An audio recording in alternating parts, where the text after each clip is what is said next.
Right guys, so welcome to the first ever solo podcast. I had a really good response from putting this out on my stories the other day, so appreciate everyone who voted yes on the poll, otherwise I wouldn't have probably done this.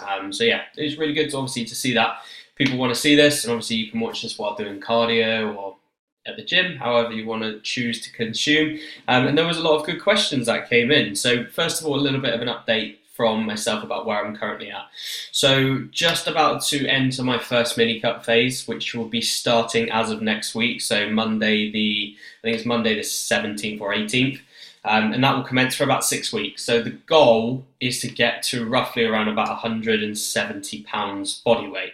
And the reason for this such specific goal in terms of body weight is something that I wouldn't normally chase, but it's where I feel good in terms of myself, my physique, how I feel walking around, how things fit me clothing wise, and that's really important for the reason as to why I'm doing the mini cut. Anyone who's been following me on Instagram, the reason why I'm doing it is because I want to basically get myself to a position where I'm comfortable in a suit for my wedding this year. And I don't want to be a big out of breath bodybuilder at 190 pounds walking around getting married, because I'll be sweating as well, and my face will probably look like a thumb, and I just don't want to look like that. So in terms of my gains and my growth at the minute, that's being put on hold for aesthetics, because I just want to look better for my wedding. So that's the whole reason for it, really. So that is going to commence as of obviously the 18th, and it's going to be like a 4 to 6 week cut, most likely towards the 6 week mark, try and get down to that body fat. Very aggressive in terms of the calorie deficit. And obviously with the training as well, that will be set at roughly about maintenance, just so I can handle the deficit from a fatigue point of view. Those are one of the biggest factors that we've got to take into account whenever you go into any mini cut, that it will be very fatiguing. So your training volume has got to match kind of how fatiguing it will be. You won't be able to train like you would in an off season straight away because of the harsh deficit. So we need to be able to work at roughly around about maintenance volume, so we can just maintain what muscle we've got throughout obviously the period of the mini cut. I will probably get stronger. I'll probably add a little bit of load to the bar, and that will be kind of very good for me to actually see. But I won't see huge off-season PRs as I would at the minute, but I will probably get stronger. So excited to see how we go with that. And let's get into some of the questions. So there was a load of good questions answered, and we'll try and get through all of them as best as possible. And yeah, just go through everyone's questions. So I'm going to go with the first one from Tom. He's asking peak week protocols you've used / will use. So obviously for my last 2 shows, I have had a coach, Tom Mack, for anyone that doesn't know. We basically just ran the same peak week as we would normally with Tom. Very simple approach, and I think simple is best. And I think one of the things that a lot of people need to realize when it comes to a peak week is, do not just do stuff drastically different to what you would normally do, because all that is going to do is just set you up to potentially look worse. So when you see a lot of people, they'll drink normal water throughout the whole of their prep, and then suddenly they'll switch to bottled water. They'll have normal salt throughout the whole of their prep, and then they'll switch to like pink Himalayan salt, and they'll switch all these food sources because now they've got higher amounts of food in their diet. They feel like they can fit loads of different foods in, and there's nothing worse when you've been going on like 200 grams of carbs to then suddenly having 500 on your loading days and getting all of that carbohydrates in from crumpets or bagels, because the reality is, if you've not been eating that throughout your prep, the salt in those foods and the sodium is just going to make your physique look terrible. So don't change anything you haven't done throughout the prep. That's the biggest thing that you need to take away from this. And the main things that we need to do is we need to de-stress during this week. So we need to bring training down, like training intensity down, so we can make sure that our physique doesn't look stressed on stage, that we're obviously feeling as best as we probably could coming into the show. We need to make sure our food's being some form of tapered up, along with water, along with salt as well. So those 3, water, food and salt, they all come up in a level playing period. So if you're going to add more food in, you add more water in, so obviously help the carbs get around. Same with salt as well. So you don't want to mess too much up with regards to how much you're changing things around.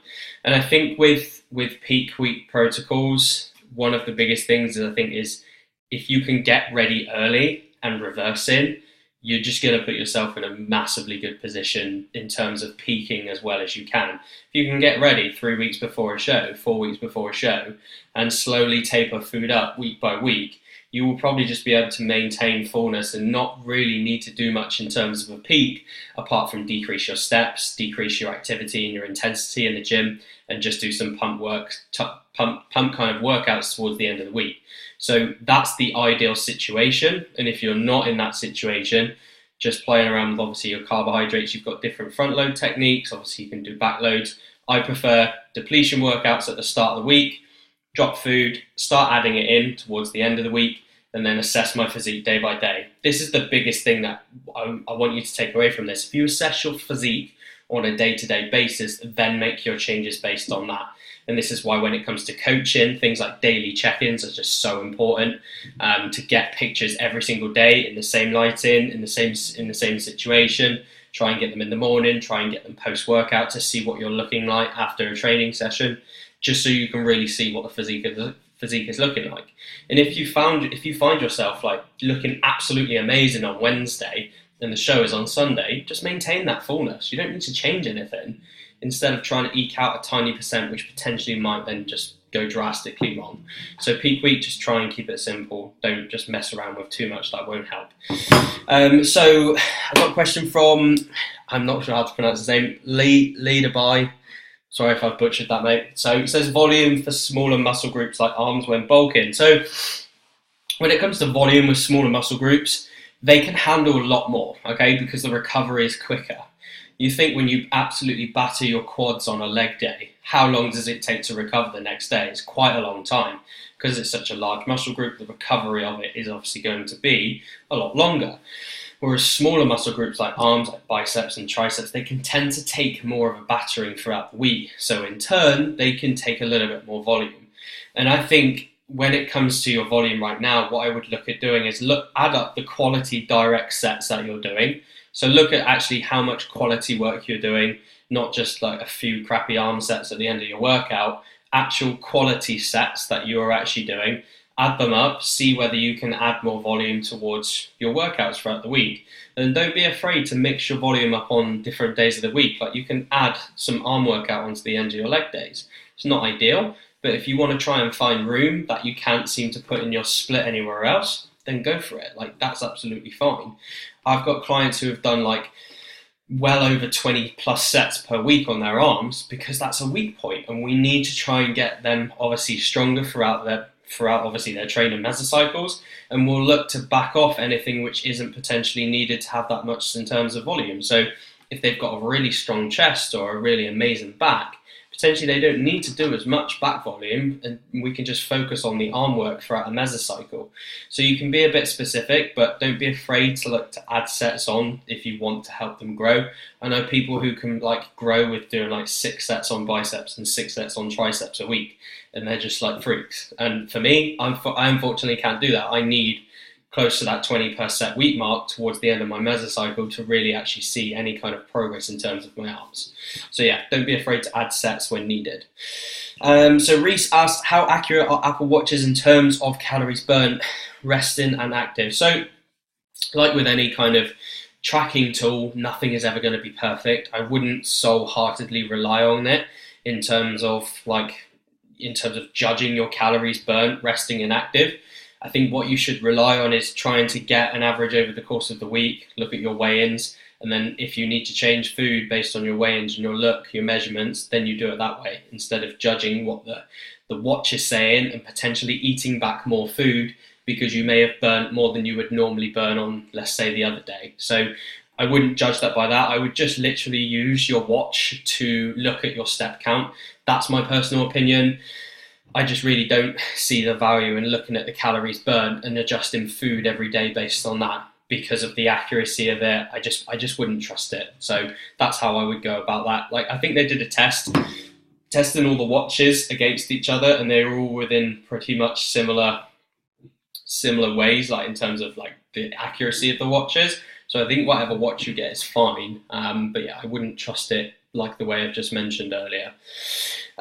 So Prestige Wati asks, best way to do client check-in. So I do client check-ins like I would how I'm filming this. So this is actually done on Screencast, which is, I think you can use it for free, or you can actually pay about £14 a year, I think it is, to do your client check-ins. And basically I will film myself, and I will film a spreadsheet looking over my clients' obviously spreadsheet, their nutrition and training tracker, and I'll talk about their week. So I'll talk about basically how their week's gone, any feedback that I've got from them, any pictures, any videos they've sent me, and basically look at everything that I need to as a coach to be able to make the best changes for them, okay?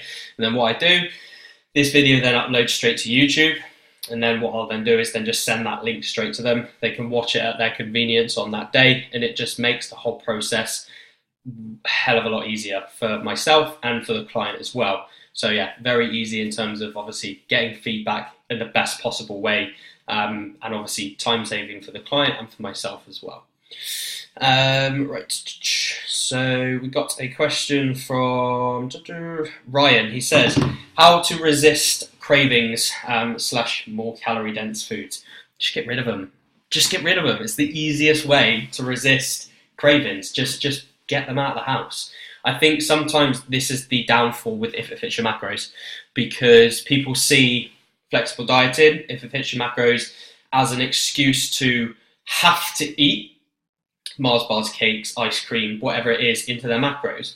You don't have to eat that. Just because you're a flexible dieter, it doesn't mean that it needs to fit into your day every single day. And if it's becoming a problem, whereas like you've said, you have to try and resist these calorie dense like junk foods, it's probably causing more of an issue in itself than if you were just to eat normal foods day to day. And what usually happens is you get to a stage in your diet where it just doesn't become worth it. It doesn't become worth it anymore trying to fit a 200 calorie Mars bar into your diet, because you know that getting that in from some frozen berries, potentially some Greek yogurt, vegetables, salad, maybe something like popcorn or something which is higher in volume, will actually satiate you more than wasting that 200 calories on something like a Mars bar or a calorie dense food. So I think it's all about the choice you make. Like for myself, whenever I get deep into a cut, things like flexible dieting foods, they go out the window. The most flexible I get with my foods in a cut is a bag of popcorn. So just one of the ones you would put in a microwave, because for 200 calories, that's pretty damn filling. That's as about as flexible as I get. I think you've got to have that choice between, is it worth it, is it not? In a gaining phase, absolutely crack on. If it helps you get more food in, cool. You could obviously fit it into your day, just be sensible about it and don't eat your 500 grams of carbs from Haribo. But you can obviously have that choice between the two in a gaining phase. But for me, in a cutting phase, I want to satiate myself as much as possible. So I do tend to go for quote unquote cleaner foods as such. Okay. Right. So Brandon has asked, short and long-term goals, fitness and life.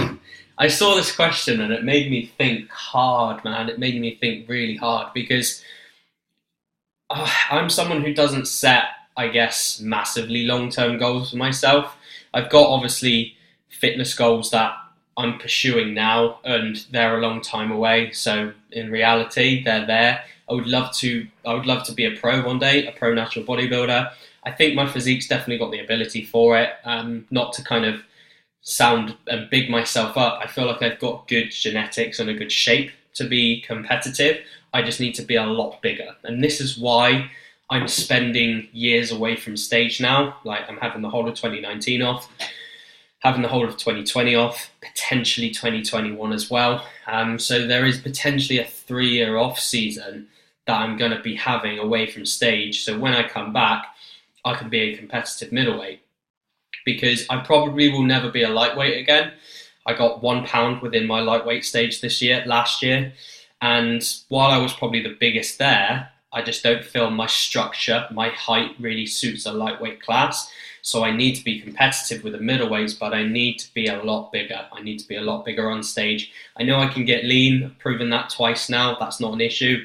I just need to be bigger, and that's all that comes down to it. So having a long off season is going to help me a lot. Like, if you follow me on Instagram, you would have seen the progress I made from 2015 to 2018 with things like my hamstrings and my glutes and my arms. And now again, it's the next 3 years focusing on things like my hamstrings, like my side shots need to be thicker. I just generally need more mass overall. So that is the goal for the next kind of 3 years, is just chasing that. So that's fitness. In terms of life, I'd love to be able to take my coaching business to a point where I can help people who can't potentially invest in one-to-one coaching. So I'd love to have some form of platform where, whether it's a member site or some form of online coaching, which is almost a little bit automated, where potentially they can get like a diet suited for them, a training plan suited for them, without like the things like the check-ins and stuff. And I'd love to have a couple team members as well. That's something I really want to work towards in terms of my business, is having team members and basically scaling up from where I am now. It's been a crazy 2 years, like the transition from obviously leaving my job to where I am now with the coaching. So now it's just a case of trying to, again, grow it further, grow my name, grow the business, and just take that further as much as I can. So there's some brilliant people out in the field right now who are doing amazing things, and I just want to be able to scale as much as I can. So yeah, I guess that's the short and long-term goals. So C Moretti is asking, when adjusting calories on a cut, how many calories would you decrease by? Good question. So most of the time when it comes to decreases on a cut, it's usually anywhere from about 50 to 150 calories. And this really depends on the time limit that I've got on the person's cut, and how much I can pull off. So for example, let's say I've got a female who is on 1,600, 1,500 calories. If I was to keep pulling 100 calories off them each week, they would be very quickly on 1,000 calories worth of food, which isn't a lot, and that sucks. So I tend to do smaller drops off of a female's calories. So for example, it would be between that kind of 50 to 80 calorie mark. And for males who are potentially obviously that little bit heavier, maybe I might pull a little bit sort of around about that 100 to 150. Commonly, it's around about 100 calories that I tend to take off. But before I take off any calories, there's always other variables you need to look at. And this applies for people who are coaching themselves. Are you really being true to your calories? Are you really hitting your expenditure goals? Is your sleep on point? Are you stressed? Are you potentially retaining water, which is messing up scale weigh-ins? So there's so many different factors you need to read into first before thinking about bringing food down. So I tend to usually wait about 1 to 2 weeks before really looking at bringing food down. That's one of the biggest things that you've got to take into account, is don't just rely on like a couple of days worth of weigh-ins and think you need to suddenly drop food. Get a good few weeks first. Be patient. Sometimes it does take a while to drop. I've had clients who have weighed the same weight for like 8 days, and then suddenly sleep's good, soreness is down, they're feeling great again, and then they have a massive sudden weight drop. So there's all these things that you need to look at instead of just always chucking the calories down and hoping that will bring the weight loss off and fat loss as well. Okay. Right, so next question. So your thoughts on tracking macros from direct sources, protein from oats not counting. Cool. So what he means by this, so what Chris means by this is highly bioavailable protein. So basically from direct sources like whey, like meat, fishes, eggs as well, not from sources like bread and like your Cocoa Pops and stuff like that. So I think it really depends on the type of person. I personally have never tried it, so I can't really comment for whether it's actually going to provide much more benefit. What I would just recommend though is making sure that within your protein amount, set it higher than what would be the norm. So if you're on 500 grams of carbohydrates a day and you weigh 160, 170 pounds, put your protein intake higher and focus on getting more quality servings of protein throughout the day, because that's probably where I would start with, instead of just solely tracking protein from just like meat, just fish, just whey. I think for most people that would get really confusing as well. You've got to think about the confusion factor for that. Obviously for an elite bodybuilder, potentially that might be a better idea, but I would just set your protein targets higher. So if you are like a 180 pound male, who is on 600, 700 grams of carbs a day, which is very, very easy to do. Set your protein a lot higher, and make sure your servings throughout the day, you're getting around about 3 to 5 quality servings of direct sources of protein situated throughout the day. All right, so that would be what I would recommend from that if you're kind of in that realm. Right, so TC Mass asks, gut problems on a gaining phase, what to do? Look at your digestion, buddy. If your digestion is something which is very poor, potentially that might be the issue. Okay, so if you're quite gassy and you're not feeling good after a meal, look at the food you're eating first. So are you eating crap? Be realistic with yourself. And how are you eating it? Are you rushing this meal down? Are you taking time to get this meal in? This is one of the biggest things that I've now started focusing on a lot more, is actually enjoying my meal. Sitting down for the meal, focusing on what I'm eating instead of just being a hoover and just eating it all in one go, because that will set you up for probably digestion problems. Okay, when you eat food fast, it takes longer to digest. Look at the types of food sources you're eating as well. Are you combining multiple different sources together, which potentially the body might struggle to digest? So just look at the food you're eating. What I've done with a few clients is told them to make notes after every meal. So after a meal, write a note down an hour after, write a note down after 2 hours after, see how they feel. And then once you've got a good idea of what meals don't upset your stomach, then you can obviously keep them consistent across the week instead of obviously running into digestion problems all the time. I used to have really bad digestion problems in my last gaining phase because my food sources were pretty bad. I would eat a protein bar or 2 protein bars, bowls of cereal, porridges, and it would just be too much in terms of just bunging me up and fibre. So look at your fibre intake as well. Is your fibre excessively high? You're having a bowl of oats for each meal, and is it bloating you out? So just look at your food, make notes, and then obviously make those changes and sit down and enjoy your meals. That's one of the biggest things. Right, so Matt asks, how did you grow your online coaching business and where do you want to take it? So it's just been one of those things which is it's just grown like any business, really.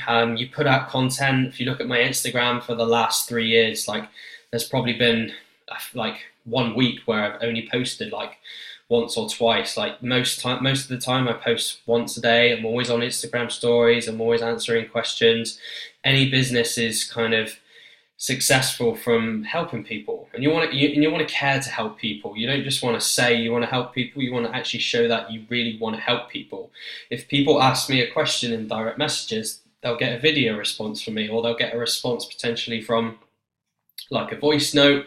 So I think that's the biggest thing, is caring about others, putting yourself out there as well. So agreeing to go on podcasts, putting things out on YouTube like this, answering people's questions. There's so many different ways to do it. And the biggest thing is just being patient. Patience in any business is key. You can't expect to go from no clients to 30, 40, 50 clients within a month, because it's not going to happen. It takes time. You need to get testimonials, work with people, create relationships, and build on that. And it creates a snowball effect, because once you get 5 people results, you can then start getting another 5 people results, because they may have referred their friend, or they may have posted something on social media. So you've just got to just be patient, keep putting out really good content, and just keep working towards that all the time. And there really is no secret. I don't use Facebook ads. I don't have an email list. I just put out content consistently and engage with others and make sure that I'm always helping and answering questions. So that's basically what it comes down to for me, really. So Matt says, how do you structure your own training? Top sets and down sets, straight sets, progression. So at the minute, I'm starting to now use top sets and down sets because I like that style of training where you can attack 1 or 2 top sets within a workout. And then obviously you can build up the volume from those down sets. And mainly straight sets will feature on kind of my accessory style movements. I only tend to use top sets and down sets on movements that are compounds, like squats, flat dumbbell presses, incline presses. And then when it comes to the accessories, it's more of that kind of straight set, progress in terms of a linear fashion, trying to go up the rep range. Once I've hit the top of the rep goal, then we'll recycle it up to the next weight and try and work up that rep goal and try and obviously improve my strength over the mesocycle itself. In terms of obviously the progression, The progression's always for me is trying to chase obviously the load on the bar, trying to increase that, increase the reps up, and then as we get throughout the mesocycle, usually we'll add on sets into the parts that I'm really trying to focus on. So for example, if I'm trying to focus on my arms, if I'm trying to focus on my chest, the sets will go up through that as the volume will go up with it. But this is, again, really dependent on the individual kind of feedback markers that I'm sort of seeing, whether like soreness is really creeping up on different muscle groups. Potentially, can I add a bit more there? Is the execution good enough to start adding sets? Because you don't want to get to that point where you're then adding sets pointlessly, where you're just doing 4 or 5 sets and you're actually getting to the 3rd and 4th ones. And because you're knackered and tired from all of your earlier work, that they just become really unproductive and they don't really actually do anything. So you've got to be realistic with how much volume you can actually do before it then starts to become productive. But the progression scheme is fairly simple. I like to keep it simple, adding reps, adding sets where needed, and really nothing too fancy. I tend to stick to around about an RP 8 to 9 on most of my stuff, but when it comes to taking a movement's progression, if I feel it's there, I'll take it. I won't wait like 3 weeks to make that progression happen. I'll just take it there and then. If it means going that little bit closer to failure, that's just my preferred method of doing things. And I think that's worked really well for me over the past kind of 4 or 5 years with my lifting. I've got really strong doing so. Right, so next question. So Fly French, how do you increase your number of sets week to week? Kind of just explain that one. So yeah, pretty much over the mesocycle. If I see that potentially a movement is stalling in terms of its progression, maybe I might add sets on to increase volume that way. If I can't really add any more load to the bar or there's no real more reps happening throughout the week to week, that's probably how I end up doing things, okay? So I've got asked, do you use any apps or tools for time management and data logging? So data logging is all on Google Sheets for the coaching. So basically that's where I log my nutrition and my training and everything on there. That obviously my weigh-ins as well, and that's for all my clients. They use the same one as well. And it's, in terms of time management, I don't really, this is the thing that I need to get handled. I don't really have like a time management set. What I tend to do is just write in my notes the day before what I've got to do, and then I'll have like times where I do things. So like 10 o'clock to 12 o'clock check-ins, 12 o'clock to 1 o'clock lunch with like social media work. So I'll basically set my day out the day before. And the app on your phone called Downtime, it's not an app, it's actually a settings in your iPhone, is really, really handy. So what you can actually do on that, you can actually just set downtime. So it eliminates all the apps for a certain time period. So when you want to actually just focus on one piece of work, you can actually do that straight away. Right, so next question is from, do you still aim for progressive overload in the early stages of a cut? What do you do in later stages also?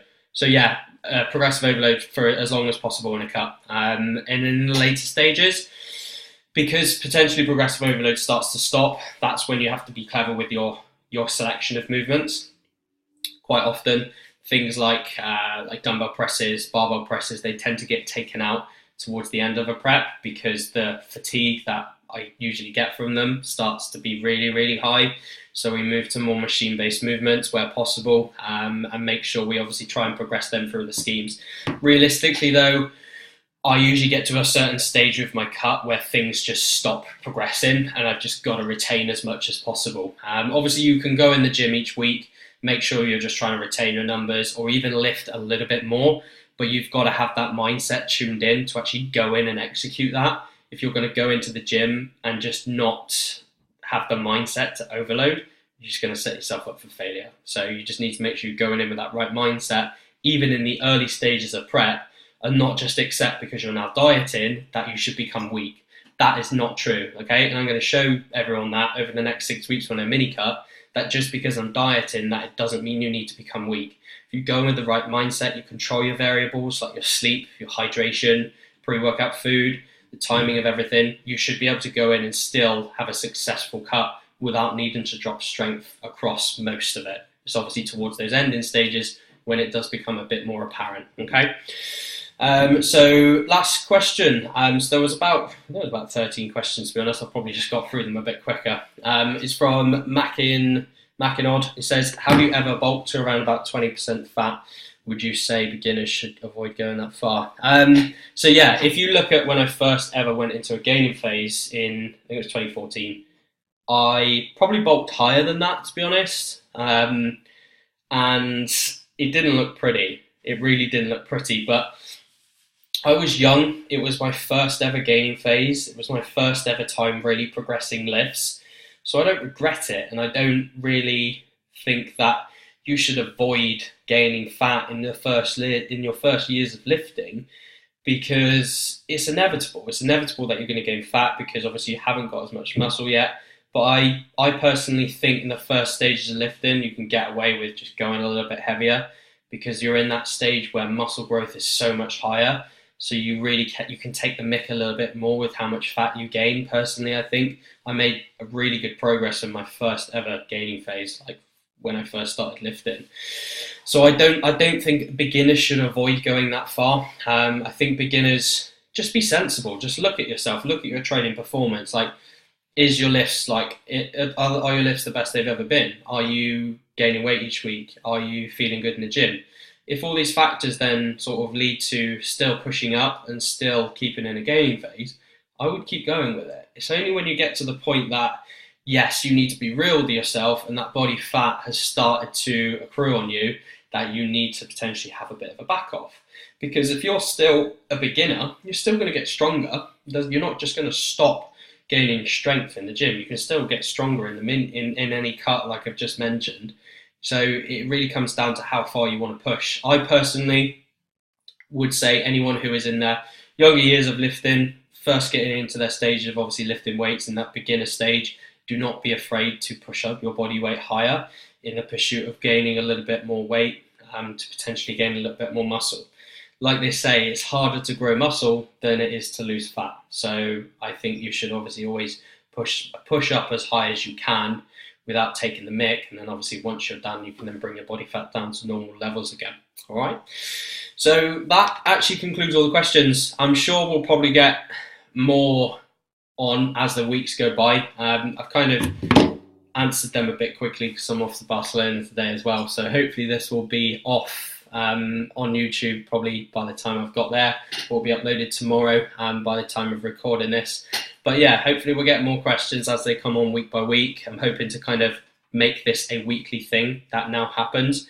And we'll try and get this out every week as well. So let me know, guys, if you want me to obviously keep doing these. I'll put out the solo podcast questions on my YouTube, on my Instagram, on my story. So if you want to ask any questions, obviously go over to there. And if you're not following me on there, you can obviously follow me on the links below, and go and ask the questions whenever I put it on my stories for them for the week. All right, guys. So I hope you enjoyed it. Leave any comments below or any questions, and I'll get back to you when I see them. So I'll speak to you soon, and have a good rest of your day.